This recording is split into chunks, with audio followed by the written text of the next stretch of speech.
rifugio dentro i miei pensieri, rivedo immagini di ieri, pago e scrivo tra i ricordi ancora vivi.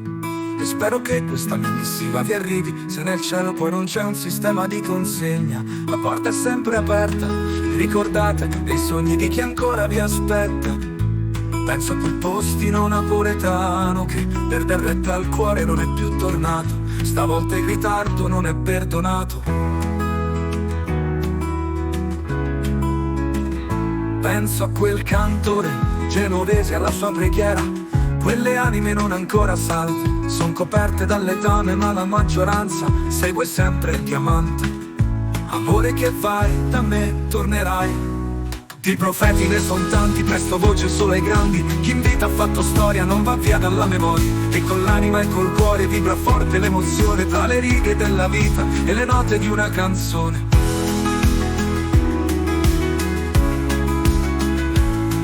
Ascoltando un minuetto mi riappare quel musetto. Spero almeno nell'universo hai trovato un cielo terzo e un mondo non avverso. E sulle stesse note non piango pensando a quel poeta de Borgata, che almeno in cielo non vivrà dietro una grata. In versi non è escluso il tuo ritorno, dai fatti purtroppo è tutto un altro conto. Di profeti ne son tanti, presto voce solo ai grandi. Chi in vita ha fatto storia non va via dalla memoria, e con l'anima e col cuore vibra forte l'emozione tra le righe della vita e le note di una canzone.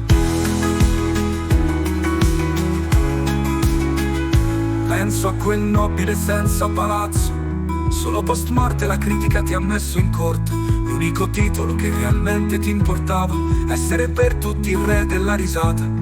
Da trapassato sarei serio, come il livella pensiero, ma già in vita eri un uomo vero. Pagliaccio solo in scena per passione, tra le voci di dentro è arduo non sentire quella di Edoardo. L'appello di fuggire dal nostro paradiso non l'ho mai condiviso, ma la tua commedia rimane di libri di storie, con essa il nostro idioma, con Peppino e Titina che riposano tra i cipressi capitolini. Spero solo che i romani ti ammirino come i tuoi ex concittadini. Il sogno più bello, veder tornare a casa la famiglia Copiello. Di profeti ne son tanti, presto voce solo ai grandi. Chi in vita ha fatto storia non va via dalla memoria, e con l'anima e col cuore vibra forte l'emozione tra le righe della vita e le note di una canzone.